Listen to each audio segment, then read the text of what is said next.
안녕하세요, 동물의 세계입니다. 지구상에서 가장 커다란 벌이라고 하면 어떤 벌이 생각나시나요? 바로 장수말벌이라고 할 수 있는데요. 워낙 크기가 커서 우리나라의 남쪽에 있는 나라에서는 이 벌을 큰 참새벌이라 부르며 장수말벌 무리가 날아다니는 소리를 자동차 소리로 착각하고 가만히 있다가 공격을 당하게 되는 일도 있을 정도입니다. 단 10마리가 출격해 3만 마리의 꿀벌들을 초토화시켜버리기도 하고 군단으로 움직이는 만큼 이들을 막을 수 있는 동물은 없다고 해도 과언이 아니죠. 어쩌면 자연계에서 가장 무서운 존재라고도 할 수 있는 이 장수말벌은 얼마나 무서운 동물일까요? 이들을 잡아먹는 천적은 없을까요? 이들을 퇴치하기 위한 방법은 무엇이 있으며 우리는 이들을 보면 살아남기 위해 어떻게 행동해야 하는 것일까요? 지금부터 알아보겠습니다. 군단으로 움직이는 가장 위험한 독충, 장수말벌. 장수말벌은 세계에서 가장 큰 말벌이자 군단으로 움직이는 가장 위협적인 독충 중 하나입니다. 일단 크기부터가 일반 벌꿀이나 쌍살벌 같은 벌들과는 차원이 다른데요.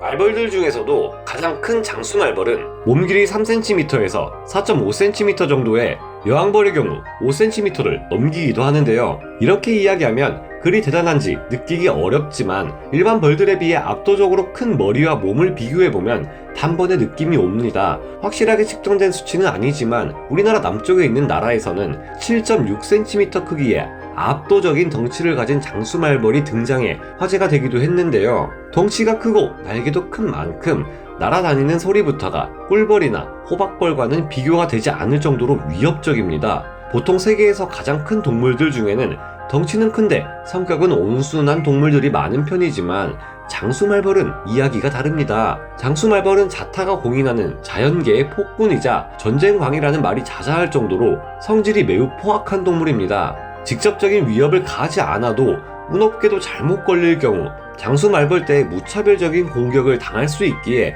아주 조심해야 하는 무서운 곤충입니다. 장군 같은 말벌이라는 의미로 장수말벌이라는 이름이 붙었는데요. 장수말벌은 무시무시한 외모 이상으로 가공할 전투력을 가지고 있으며 집단으로 움직이기에 더욱 골치 아픈 동물입니다. 장수말벌들은 군단 단위로 움직이는 동물인 만큼 공격받을 경우 몇 마리를 물리쳤다고 좋아하고 있을 게 아니라 곧 도착할 후속 타격대를 피하기 위해 얼른 그 자리를 벗어나야 합니다.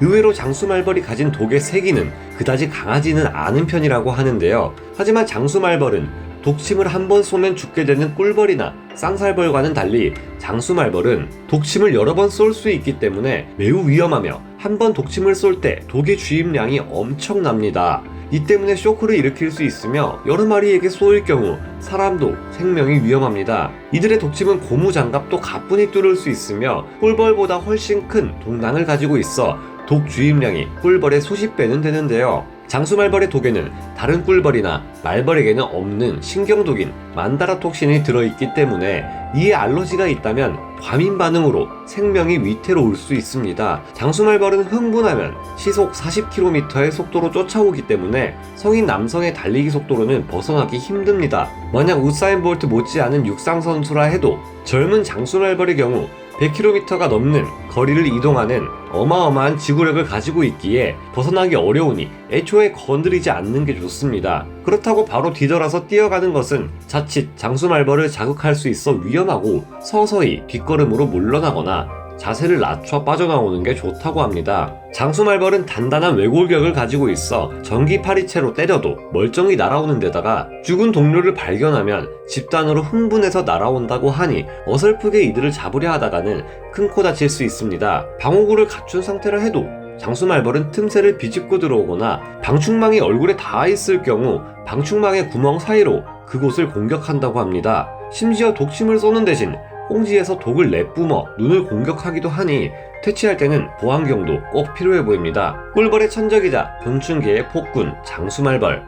장수말벌의 유충은 단백질이 가득한 고깃덩어리를 필요로 하는 반면 성충은 달콤한 액체를 섭취하는데요. 유충에게 고기를 먹이고 꿀을 얻기 위해 장수말벌의 일벌들은 다른 벌집을 공격해 초토화시키는 것으로 유명합니다. 장수말벌은 한 마리만으로도 꿀벌 수십에서 수백 마리를 저세상으로 보내버릴 수 있습니다. 5마리에서 10마리 정도로 편대를 이룬 사냥조가 출격할 경우 꿀벌의 벌집을 말 그대로 초토화시켜버리는데요. 토종 꿀벌들은 이에 대항하기 위해 수많은 벌들이 장수말벌에게 달라붙어 마찰을 일으켜 온도를 40도 이상까지 끌어올립니다. 그 열로 장수말벌을 처치하기도 하는데요. 하지만 막상 이 공격을 했던 꿀벌들도 열의 타격을 받기 때문에 장수말벌을 공격했던 꿀벌들은 일주일도 살지 못합니다. 수많은 꿀벌이 목숨을 내놓을 수밖에 없는데 그나마도 어려운 일이라고 합니다. 오랫동안 장수말벌과 부대끼며 살아온 우리나라의 토종 재래 꿀벌들은 잘 훈련된 정예 군대와 같아서 단체로 장수말벌에 맞설 수 있지만 양봉 꿀벌이나 외래 꿀벌들은 한 마리 한 마리 따로 덤비다가 모두가 탈탈 털려버린다고 합니다.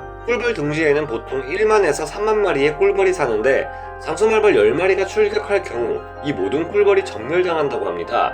장수말벌들의 수장인 여왕벌이 알을 낳는 시기에는 더욱 많은 단백질과 꿀이 필요하기 때문에 이때는 더욱 위험한데요. 이때 장수말벌의 일벌들은 꿀벌은 물론 쌍살벌, 다른 말벌 할 것 없이 근처에 있는 벌집이란 벌집은 모조리 닥치는 대로 털어버려 한 세대 전체를 멸망시켜버리는 일도 적지 않게 벌어질 정도입니다. 가장 이상적인 퇴치 방법은 무엇일까? 여러모로 장수말벌은 우리에게도 위협적인 곤충이라 주의가 요구되지 않을 수 없습니다. 검은색의 옷은 장수말벌로 하여금 곰이나 오소리로 착각하게 해 공격받을 위험이 있다고 하니 산에 갈 때 검은 옷은 피해주는 것이 좋겠습니다. 장수말벌을 퇴치할 때는 119를 부르는 것이 안전하지만 문제는 시골 지역의 경우 이런 신고가 너무 많이 들어온다는 것입니다. 제거 작업이 위험한 만큼 장수말벌의 벌집을 제거하러 온 119 대원이 다시 119에 실려가는 사례도 있을 정도인데요. 불을 끄러 가야 할 119에서 말벌 퇴치 때문에 더 큰 사고를 막지 못하는 일이 생겨서는 안 되겠다는 생각이 듭니다. 장수말벌은 아이러니하게도 전우애와 조직력 때문에 여러 마리가 잡히기도 하는데요. 동료가 위기에 처할 경우 구출하러 후속 지원 부대가 도착합니다.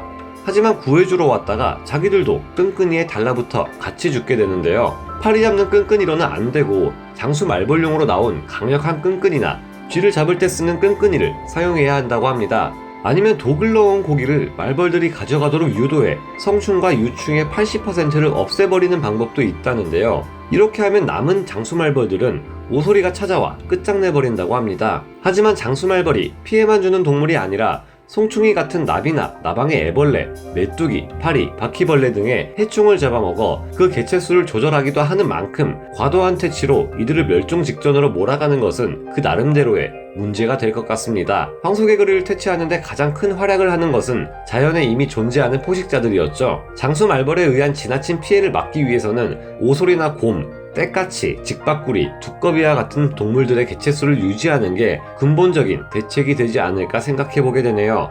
그럼 오늘 동물의 세계 여기서 마치고요. 다음 시간에 다시 돌아오겠습니다. 감사합니다.